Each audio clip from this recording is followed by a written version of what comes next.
We're going to be talking about settling for fine. Yeah. The fine that we don't actually want. The fine that is like not really fine. It's actually terrible. But we say we're fine because otherwise we're going to have some sort of a breakdown. Yes. Yeah, absolutely. Yeah, no, absolutely. And it's like that ticking time bomb that's within us is kind of how I look at that one. That's what I was thinking about too. I was like, I was like, there's the like, okay, my hair is fine today and it could be better, but that's not necessarily the trap we're talking about. Yeah. We're talking about the one that leads people to explode. Right. Exactly. That would be the extreme. Hopefully we catch it way before that, right? Yeah. My peanut butter and jelly sandwich can be fine. My life cannot be fine. Oh, well said. Yeah. Okay, so what's the top secret to overcoming this life of fine? It's choice. All right, welcome in to Vision Pros Live with Jackson Callum. I'm your show host. We will be doing interviews for visionary entrepreneurs and guest leaders who are building fantastic visions out there.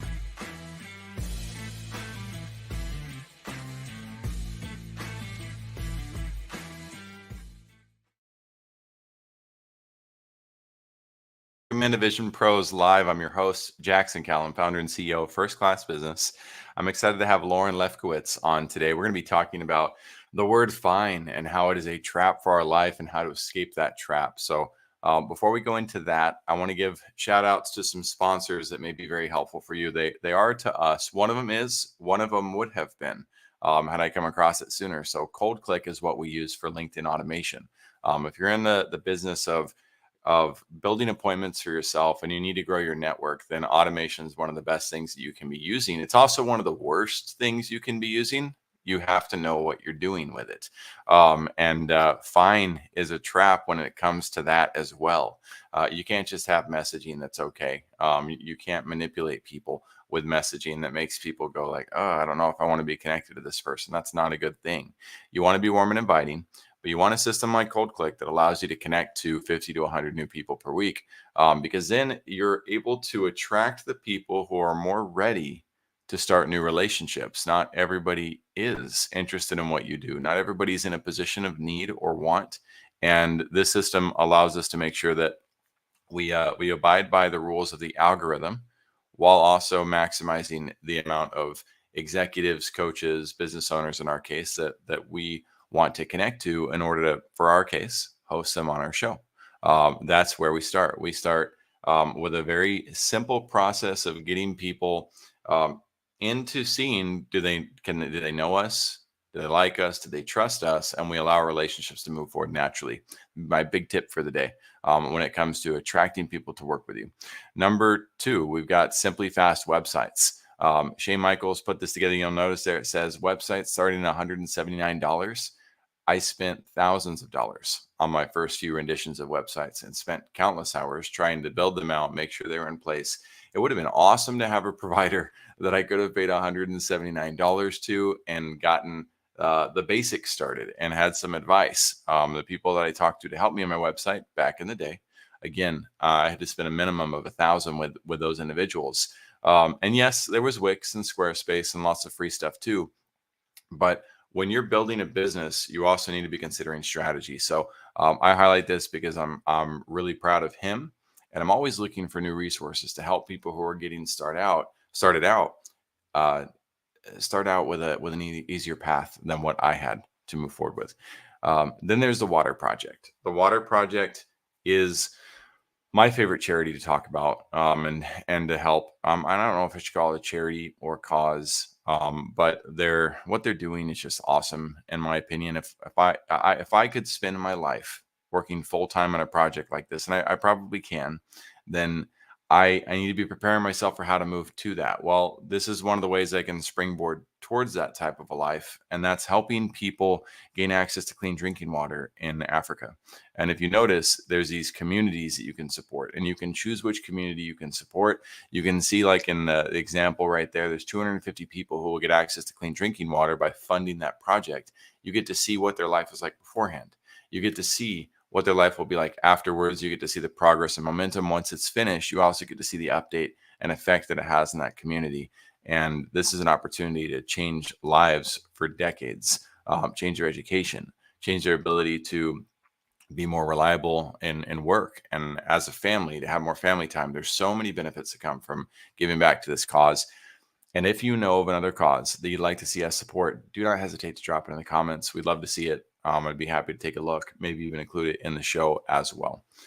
So with all that said, I'm excited to bring Lauren on. We're going to be talking about fine being a trap. Let me pull up real quick what I've got here for her background, because there were some things that stood out to me. Not only is she an executive leadership coach, but she also found herself going through the process of escaping fine, and she's got her personal story written on her website. I think that's awesome. A lot of coaches I meet don't go into these details. You don't really know where they came from, and maybe they have a thought of, well, that's not appropriate to share, or maybe they use the excuse that their story doesn't really relate to you because it's not about them, it's about you. Well, yeah, of course it's about you, but it's also really helpful to know what somebody's been through, what somebody's going through, and to also work with somebody who understands that life's not about settling. Life's about getting more out of it and making sure we maximize our time here. So I'm not supposed to be coaching that. Lauren is. So I'll bring her on and we'll talk about that in just a minute. So Lauren, thank you so much for being on Vision Pros Live. Thank you, Jackson. I'm so happy to be here. Awesome. Lauren, let's define a little bit further for the audience. So beyond the people who tend to use the word fine, if you're using the word fine, you should be listening right now. And who else should be listening, and why do you feel they should listen to you? Why should you listen to me? Listen to me, everybody. Fine is our automatic answer. Fine is the thing that we say we are when we're not fine, but we feel like it's the socially acceptable answer, right? If you're having a terrible day and you run into an acquaintance and they say, "Hey, Jackson, how are you doing?" You want to say fine, because you don't want to say, "Oh my God, I tripped over my bed this morning and then I ran out of milk and then my kid was horrendous," and fine, right? So right. We early on train ourselves to say we're fine, to act like we're fine. And that bleeds into our lives and our careers. And we get to this point in our career, in our sometimes late 20s, 30s, 40s, 50s, 60s, and beyond, where we have gotten the things that we went after: the job, the title, the money, the team, the prestigious company we wanted. And we think, this is it. Okay, I guess it's fine. I'll do this till I retire. Or we start our own businesses. We become entrepreneurs, and we're bogged down with accounting and the parts of the business that we don't want. If we don't like marketing, or if we don't like promoting ourselves, we feel stuck with those things. And we think, well, it's fine. I'm an entrepreneur. This is what I have to do. And we go on and we go on. And the more we're fine, the lower our threshold for excited gets, because we're like buried in fine. And so the message and the listen to me part is, it doesn't have to be that way. No matter how long you've lived that way, no matter how much you've settled into, it's not what you came to this earth for. It's not what you have earned or what you deserve. And I think anybody can create amazing if they're willing to put the focus on it. Well said. Yeah, we're going to dive into some controversy on this too, because I'm of the mindset too that for me, it's okay to be sad, and it's okay to be mad or upset, and it's okay to be amazing and great, but it's not okay to lie to myself. Yeah. So that's, anyway, go ahead. I'll let you. That's a big one for me, because not being fine and creating amazing is not toxic positivity. I'm not in the camp of, let's be grateful for what we have and everything's amazing and isn't all of this wonderful, as we skim over terrible things. I think as humans, we have the right to experience the whole range of emotions. Yes. And when we come into fine, it's almost a numb middle point where we don't get to experience the terrible so that we can come out of it. And we don't get to experience the amazing because we're afraid it's going to go away. And Yeah. so we live in this middle ground of so-so. And that's so unsatisfying.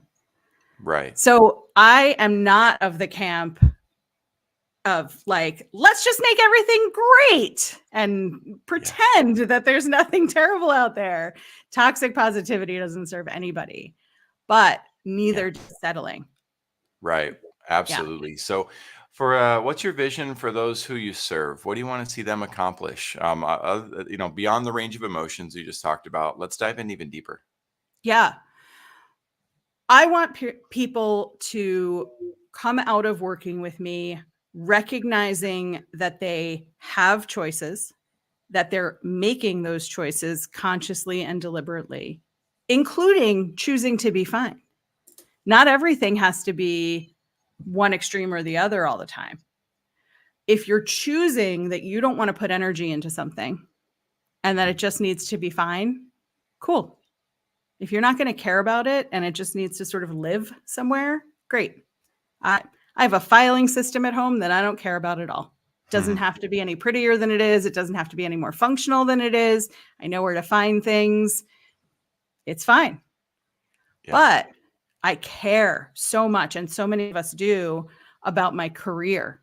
I care about who and how I'm serving. I care about who and how I am as a human.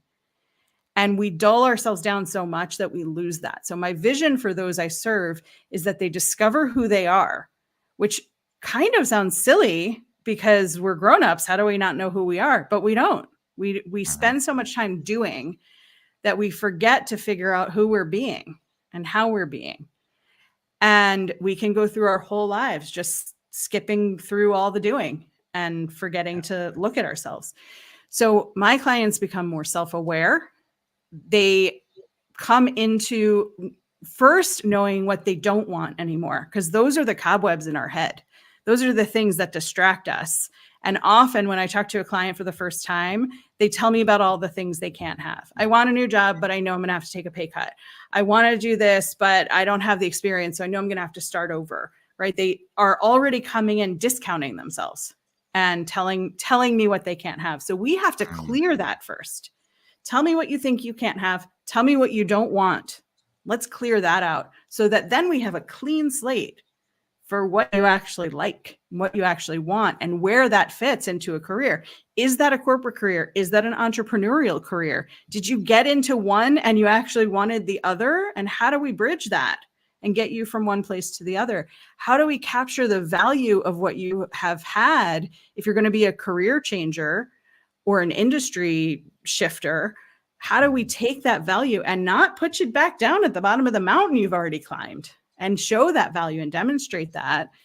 And most of my clients walk away with, and I say most because everybody has different priorities, but most of my clients walk away with more money, jobs they're happier with, better boundaries, and just more life in them. Well said. And like you said, each person defines their version of more, what they're looking for. And there's quite a spectrum of what we can have in life when we start to open our eyes to it. If you're in the fine category right now, you may not see that even. And that's why it's so important to look at it and say, okay, fine's my current safety net that I've used, but how fun is it to be in a safe house? And how fun is it to be, in an isolated room with zero emotion, good or bad? It's it might protect you for a little while, but eventually it'll drive you crazy. So let's shift gears a little bit. What about your personal vision? What do you see for yourself on the horizon? It's funny. I was just talking about this morning that I think, my fine stuck place, which will lead into my vision. My fine stuck place is the day-to-day, which is interesting because I am a really detailed person. So I wake up in the morning, I've got plans, and at the end of the day, I critique myself for not having done all of the things that I imagine the perfect version of me could have done. Yeah. The big picture me, the big vision me is on stages, is talking to Brene Brown and Simon Sinek, is hanging out with Adam Grant and Sean Aker and talking about the psychology of happiness and the psychology of the workplace, and working with individual clients and groups of clients and having a book tour and, just living so fully and spreading this message that we don't have to settle for fine. And I'm so excited to know that I have this grand vision, because the old version of me, who worked 80 plus hours a week in a corporate HR job for 20 years, did not have that vision, didn't even have an idea of what that vision could be. And I was saying to myself at that point in my life, oh, I'd love to coach full time, but I can't, because I need the steady salary. I need the benefits. I need this, I need that. And so I can't. So I would talk myself out of it as soon as the thought came to my mind. And so my vision for myself is to get into a world where on the day-to-day, I don't limit my own vision, so that I can create this grand practice of being out in the world and sharing this message with people. That's awesome. Out of all, you think you're the 100th episode. You're close to it if you're not the 100th episode. But out of everybody's vision, you're I think the first person to vision paint your world, that ideal world with actual people, talking about the kinds of people you'd want to be hanging out with. That's amazing. I appreciate you for bringing those people up. And it's funny how the powers of manifestation work, right? And being able to connect us to those realities when we look at them. And that's part of what's required, but it's also part of the opportunity of shifting from fine to fulfillment. So we're going to come back to that in just a little bit. But before we do that, let's look at your worst business experience ever, or the worst business experience that one of your clients has experienced. Obviously not sharing names. I won't press you too hard on that. But what does that look like for you? Yeah. So I think I've already had my worst business experience ever. And it happened in my first year of entrepreneurship. I hope it's my worst business experience ever, because a lot of what I've done, while it's scary and hard, and I've had, days where I thought I couldn't do it, most of what I've had has been just like incredible. And I feel really lucky to be here. But I had what I'll call a bad client experience, where I thought I had done my due diligence in working with a new client, who was a lovely person and was looking to do what I do, and accomplish escaping from fine and building the next level of her career. And she kept forgetting to set up her appointments, and we were on a contract, and we had signed a contract for a period of time. And I kept reaching out and saying, hey, how can I help you get set up? When do you want to, I offer on-demand service, so my clients can contact me whenever they need to. Do you want to talk informally? Do you want to, just have a chat? And she kept saying, thank you for reaching out. Oh, thank you for reaching out. And finally sent me an email one day saying, oh, let's just cancel. And I had to hold her to the contract.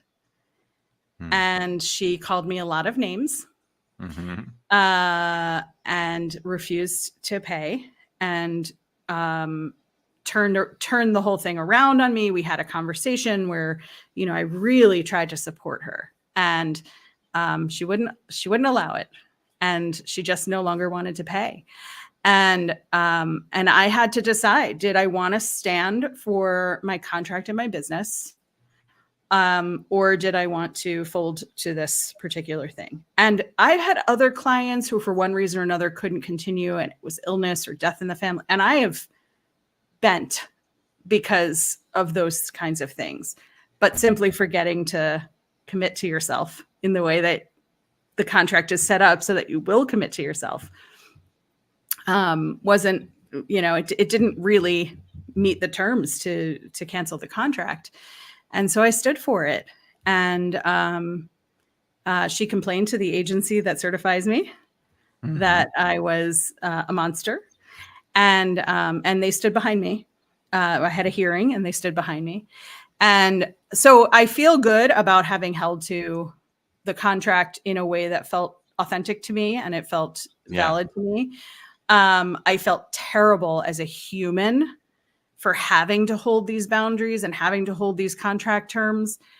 But I also felt like I really took a stand for my business. and a stand for my other clients who have trouble with boundaries, to be able to say if I need to. And I haven't really shared this story before now, but to be able to say if I need to, like, I have held to really difficult contract terms, and I feel good about having done that. So that's been my worst business experience. And it also was an amazing lesson for me in how I work with clients on their contracts, on how I work with them on upholding the agreement and in committing to themselves. Absolutely. Thanks for sharing. Anybody who's listening in, that's newer in business too. I would warn caution that you'll probably have a lot more experiences like that over a 10, 20-year career. So those things happen. Not everybody always agrees on everything. Imagine that. Just go to the news and take a look. So you got different perspectives, but I love that you held your ground. I also love that you recognize and voice the reality that it still made you feel a certain type of terrible. It's never fun to be in that situation. It's never fun to fail. It's never fun to be painted a failure.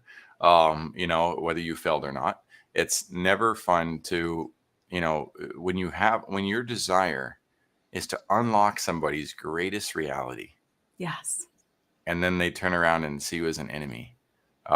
There's almost, it's so hard to not feel the pain of, what didn't come to fruition. And not only that, but it's gone the exact opposite direction. It's a very hard emotion to balance. So I'm sure other people who are listening have been right there. And that's neat that you stuck to your discipline of your healthy boundaries, and that the entity as well, also took the opportunity to look at and support you. Yeah. So with that said, I guess that does give one more. I've got like an ongoing tally of certifications and non-certified. I'm like a non-certified guy in everything. I don't have that. And it's kind of one of my unfair advantages, but at the same time, there's pros and cons to that. I've never thought about that. Like, oh, wow, there's a certification board. Oh, cool. They're there to validate you, as well as make sure that what you're doing is in line with, their principles and I don't know, conditions. So that's cool, because then you're not on your own trying to figure out and think through, like, did I do everything I could here? Is there anything I'm overlooking? You've kind of got that 360 evaluation built in when you want it, when you need it, or when the client needs it. So thanks for sharing that. Yeah. I'm a little bit of a certification junkie. Okay. I like the street cred of it. So when I was in HR, everybody should appreciate. As much as I don't care about the piece of paper on the wall, I do care about the piece of paper on the wall. So and I think it also depends on like what it is that you're doing, right? Mm-hmm. So executive coaching is a real loosey-goosey kind of profession in a lot of ways, and anybody can call themselves a coach, and anybody can believe that anybody is a coach, and really anybody can be a coach. But the sort of pure coaching philosophy comes with street cred when you have some training in how to be a coach, as opposed to having been good at something and coached on it. So for me, I feel like I have the blend of having been a good mentor, advisor, manager, doer. And now I also have the certification that says, like, we also think you're a good coach, Lauren. So for me, it works. And I always advise people, if they're looking for a coach specifically, to ask people what their background is and how they define coaching, because a lot of coaches define coaching really as advising. I like that. Ask them what their background is and ask them how they define coaching. And, that leads to another very, very good therapeutic exercise, is define what coaching means to you, as well, right? What is it that you're looking for in a coach? Right. Write those things down. It'll help you with the process. So it'll help you not settle for the coach that's fine, to play with our theme. So what's your best experience in business? What does that look like so far? Gosh, my best experience is there's so many. Gosh, just choosing one. Okay, I'm going to choose a moment. I know I put you right on the spot. I know. It's okay. I'm going to choose a moment. I have a client right now who I've been working with for about a year who came to me from such a horribly toxic environment. And so a lot of the work we've been doing has been rebuilding her confidence and helping her remember who the F she is, right? Because you lose that when your management is coming down on you for things that don't make any sense.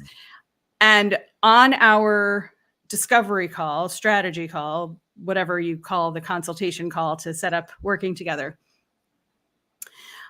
we were talking about this, and I could see that she was just waiting for me to stop talking so she could tell me she wants to work with me.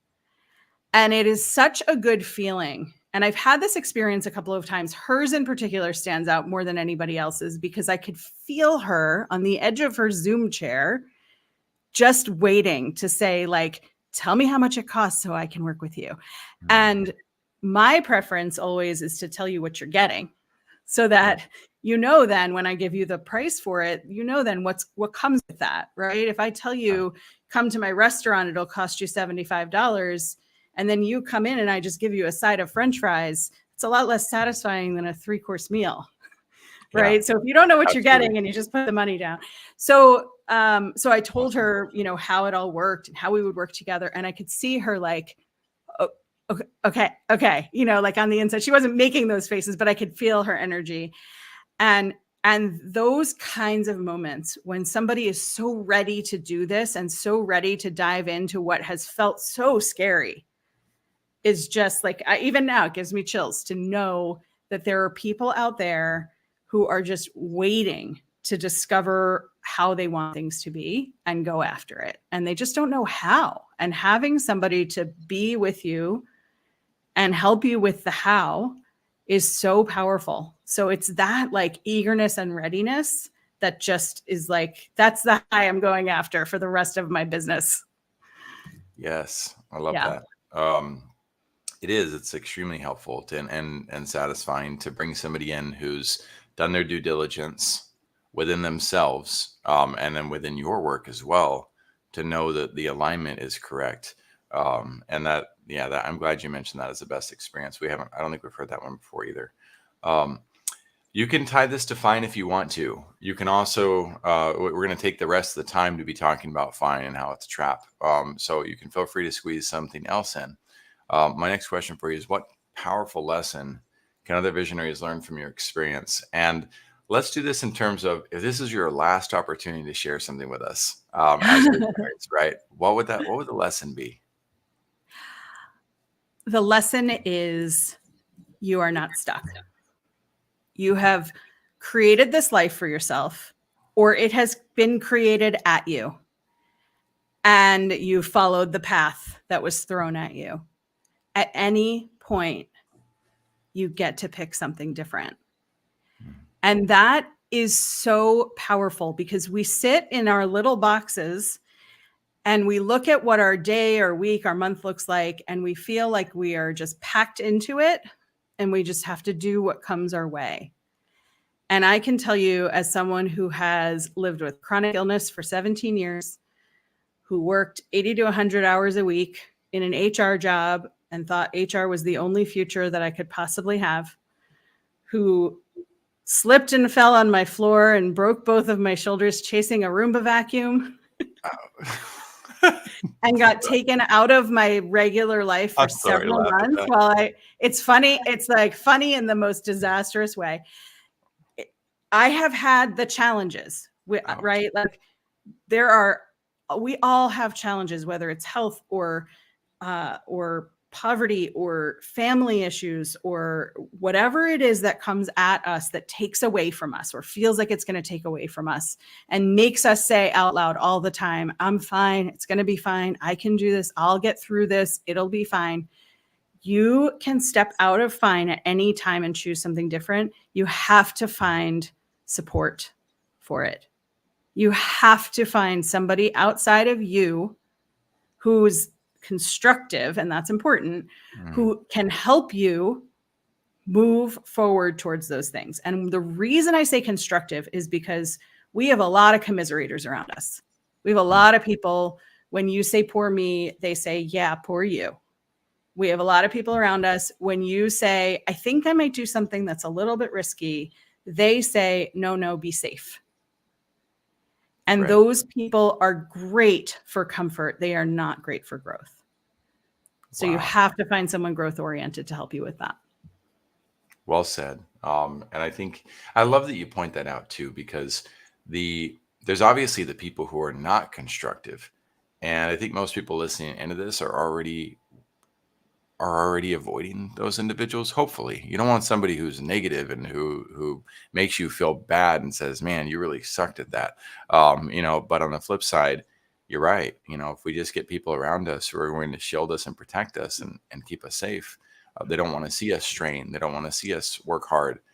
Then they're not going to, they're going to also hurt us, Right. because they're not allowing us to exercise, which is what leads to strength. So thank you for sharing that. Let's dive into fine and the trap that it is on a deeper level. So Lauren, take this away. If somebody were to, I'll put the host mic in your hand. What question should I be asking you to unlock our fine mindset and get us unstuck? Yeah. I think you should be asking me why we keep going back to fine. That's the question, right? Why do we keep coming back to it and landing in fine? And the answer is comfort and familiarity. And they're two different things, and we don't treat them as two different things. Comfort is what we enjoy because we know it and it feels good. That's comfort. So comfort foods like potatoes and cheese. I love potatoes and cheese. I could eat potatoes and cheese only for the rest of my life. I don't know how comfortable my body would be with that, but I find those delicious and comforting, right? Comfort is what we feel when we are warmed by what we know. Familiarity, on the other hand, is what we do because it's what we know. So if you think of the word comfort, and I always like this metaphor, when we're cold, we wrap a comforter around us, right? It is intended, this blanket is intended to make us feel comfortable. And some of us have comforters from our childhoods or from 15 years ago that are tattered and worn, and they don't keep us that warm anymore. And there's that little hole at the bottom that you keep getting your toe stuck in. So it's no longer comfortable. It is only familiar. And at some point, it's time to decide that you don't want that comfort, that familiarity that you used to have. You want something new. You want to stretch. You want to find new areas of comfort. You want to find new potato and cheese money. And you want to be able to be in a world where you feel really good about what you're doing in your life, in your career, in your relationships, in your relationship with yourself. And it is hard to decide to do that. And then once you've decided to do it, it's like an addiction, a positive addiction. But it is like an addiction. Like, oh, I figured this out. Now I want to unpack this. And now I want to unpack this. And for me, that's led me to different coaches, different therapists, different really hard times, different really amazing times.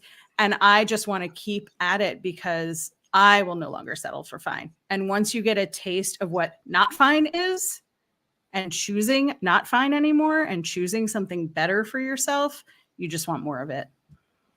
Yes. And I love that. You become stronger at being able to go towards that as well.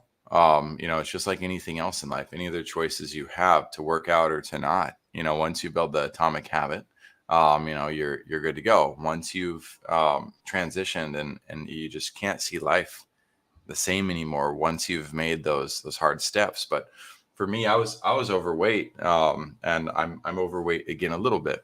But when I was not working out for a very long time, my blanket of comfort was the fact that I was never hungry. And Jim Gaffigan the comedian, talked about, he's like, I haven't been hungry in like 20 years. He likes to make fat jokes about himself and all that. And so I resonated with that, and I was like, cool, I'm with Jim on this. There became a very interesting day where I said, wait a second. Maybe that's part of portion control, is my need to allow my body to feel hungry, not starving, but just to allow myself to want food for a couple hours at a time, knowing that I'm not hurting myself. I'm just experiencing something new, and I'm ignoring this constant desire to be full.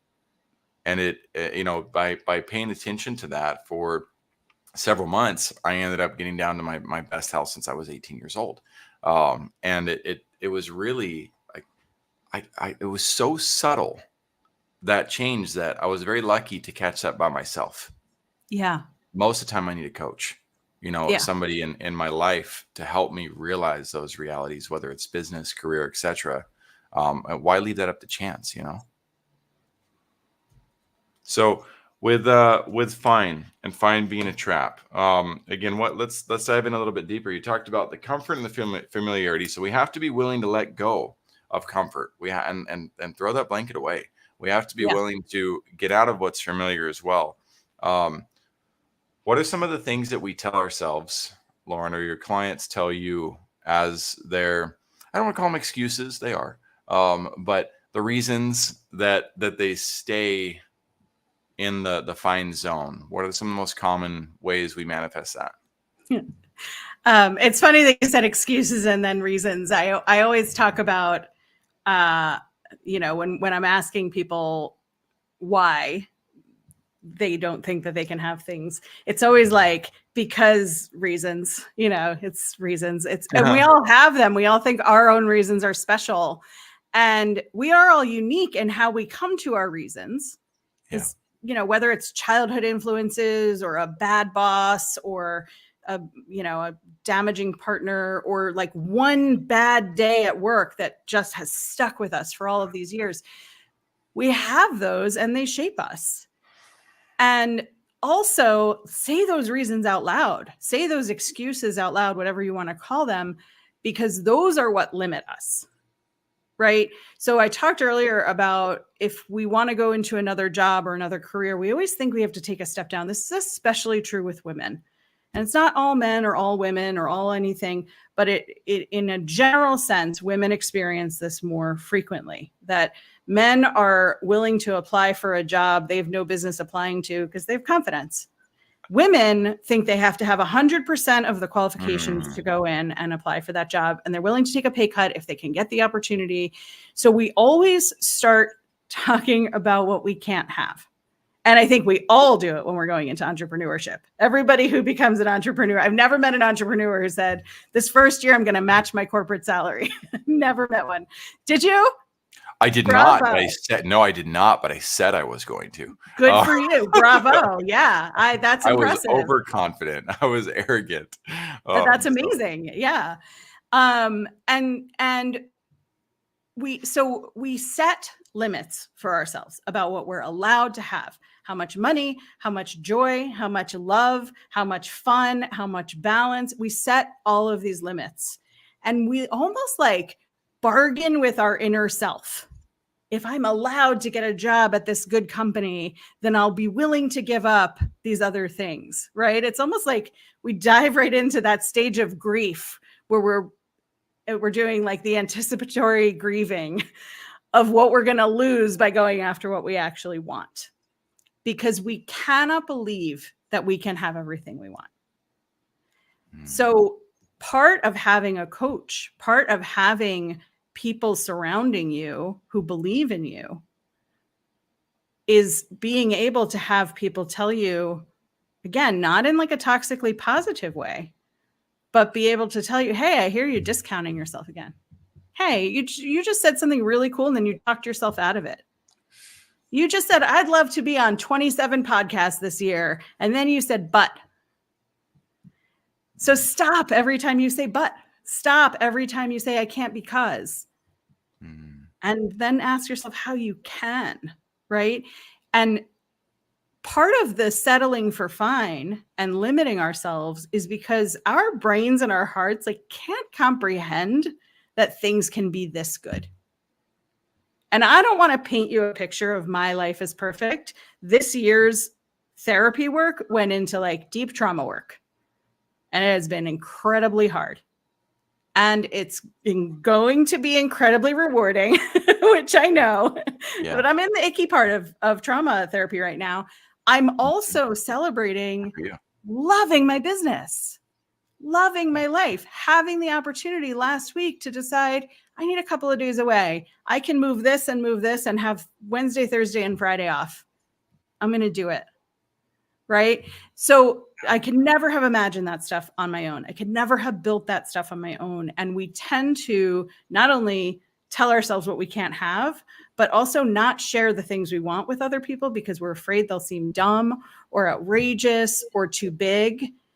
And I think if you have a dream of doing something, just stop saying but. Get yourself the support you need in order to get that, in whatever way you can get that support, and start small. I didn't wake up one day and say, I'm going to be a business owner, quit my corporate job, and live my life exactly the way I want to. I woke up one day and said, I want to not check my phone for 15 minutes in the morning when I wake up. That was my first step. Because all the steps I built before were these like big, giant, unachievable from where I was steps. So as I took each step forward, I became less fine and more excited about what could be. And I still talk myself out of things. I had an appointment with my coach this morning and I told her what I couldn't have. And she said, why? And I was like, okay, help me get it. But we have to stop limiting ourselves. We have to allow ourselves to dream. And we have to be audacious. The fact that you were willing to say, I'm going to become an entrepreneur and I'm going to match my salary, whether you did it or not, isn't the point. The point is you believed in yourself enough to get the support you needed to build the business that you were dreaming of building and to keep at it so that you had bigger and bigger goals as you kept going. I have been extremely blessed. And, to have a mindset far from fine for most of my life. And life was never even close to fine. That's part of the reason. Life had lots of darkness to it. And so it was very obvious I needed to make big changes in order to overcome the odds. And so there's that side of it. But to dive into some of those realities, the universe or God, whatever you want to call it, or the person, has this uncanny ability to cater to our exact situations, right? We never have more in front of us than we can take on. Pretty close. We're pretty close to that reality. Now, I don't want to minimize, our friends, family members who have committed suicide, and who have taken darker paths. But for those of us who are listening into this, have the capacity to listen and have a healthy dose of hope in our lives, we are always going to be swimming upstream in life. And that's kind of the design of life itself. But what that means is we have to be swimming faster than the current. However, sometimes that current is going slower against us than at other times, where it's okay to take those smaller baby steps forward in life.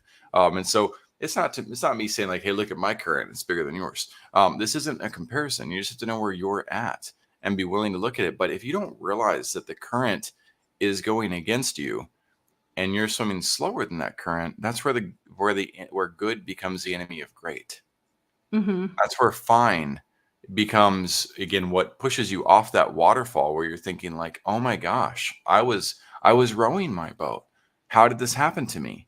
And it's like, well, were you settling?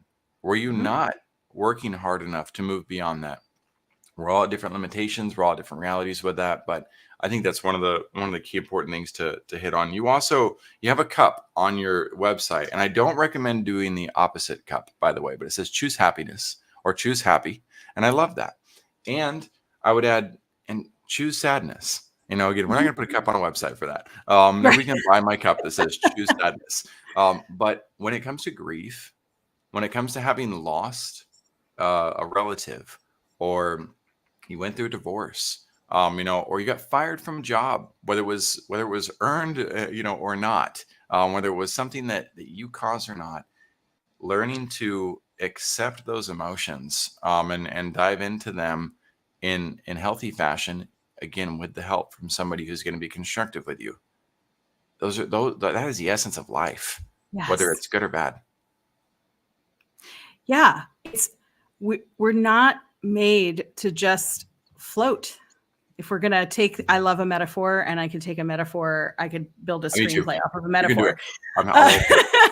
But if you're just going to float, you're going to be fine. You're going to look at stuff that's up there, and you're going to see that there's possibility for joy, for grief, for experiencing full ranges of emotions. You're going to look behind you, and you're going to see what's already happened and have experienced it. And then you're going to just sit still.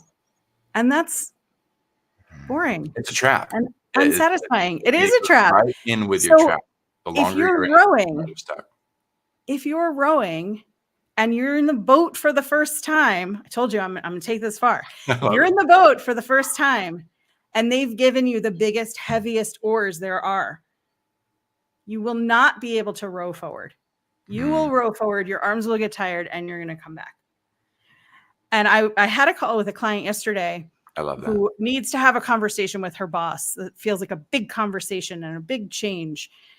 And we played this game that I play, which is what's before that? What's before this big change happens? Well, my boss agrees. What's before that? I tell her what she needs to agree to. What's before that? I need to write down what I want to say to her. What's before that? I need to actually observe what's happening so that I can write it down. Right. So the little oars is observing and writing it down. The big oars are starting from right now and going right to your boss and telling your boss what needs to change, gaining agreement, and having everything be amazing. You're not ready for those oars. You're ready to observe. Small oars. Lauren, I was so ready for those oars. I would hit them over the head with that oar. That's not the way to approach either. So, oh man, this is really helpful. I got some notes for myself. Thank you for showing up on Vision Pros Live and throwing down. Where can people connect with you, Lauren? Where would be the best place? I am the most active right now on LinkedIn, TikTok, and Instagram. And you can download a Fine as a Trap checklist inventory from fineasatrap.com. If you forget everything else about me, including how to spell my last name, which is difficult, go to fineasatrap.com. And that's where you can find ways to get in touch with me and download the tool. Awesome. You heard it. Grab the checklist. And we look forward to seeing you guys in the next episode. If you have any other questions, you just want to drop a comment, feel free to do that. We'll for sure get back to them and of course, get you connected to Lauren. Lauren, my pleasure to host you today. And this was a lot of everybody, fun. Thank you. It was a lot of fun. You guys all have a fantastic day. We'll see you on the next show.